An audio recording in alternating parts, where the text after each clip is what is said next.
Hi all, இன்றைக்கி நம்ம SKS கிச்சனில் டீ போடுற டைமில் ஒரு ஈவினிங் ஸ்நாக் பண்ணலாமா? வாங்க. அதுக்கு ஒரு பாத்திரத்தில் 2 பெரிய வெங்காயம் பொடியாக கட் பண்ணி சேர்த்துக்கோங்க. 4 பச்சை மிளகா அதையும் பொடியாக கட் பண்ணி சேர்த்துக்கலாம். ஒரு கைப்பிடி கொத்தமல்லி தழை பொடியாக கட் பண்ணி அலசி போட்டுக்கலாம். இது கூடவே ஒரு கப் அளவுக்கு துருவின குச்சிக்கிழங்கு, அதாவது மரவள்ளிக்கிழங்கு தோலை சீவிட்டு கேரட் சீவரில் சீவி சேர்த்துக்கலாம். அரை கப் அளவுக்கு அரிசி மாவு, நம்ம இட்லி மாவு வச்சுருப்போம் இல்லைங்களா, அது 3/4 கப் கடலை மாவு. இது கூட உப்பு தேவையான அளவு சேர்த்துக்கலாம். இது நல்லா பிசைஞ்சிக்கலாம். நம்ம தண்ணி சேர்க்கக்கூடாது எடுத்ததும், ஏன்னா குச்சிக்கிழங்குலையும் வெங்காயத்துலையும் தண்ணி இருக்கும். நம்ம பிசைஞ்சிக்கிட்டு கூட ஒரு டீஸ்பூன் அளவு சோம்பு சேர்த்துக்கலாம். ஏன்னா குச்சிக்கிழங்கு சேர்த்துக்கனால சோம்பு சேர்த்துக்கிறோம். பத்தலைன்னா கொஞ்சமாக தண்ணி சேர்த்து பிசைஞ்சிக்கோங்க.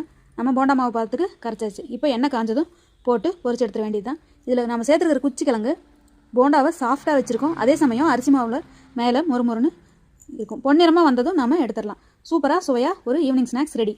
டீ ரெடி ஆகிறதுக்குள்ளே நம்மளோட போண்டா ரெடி ஆயிருங்க. நீங்களும் ட்ரை பண்ணி பார்த்துட்டு மறக்காமல் கமெண்ட் பண்ணுங்கள். சேனலை சப்ஸ்கிரைப் பண்ணிக்கோங்க, லைக் பண்ணுங்கள், ஷேர் பண்ணுங்கள். பாய்.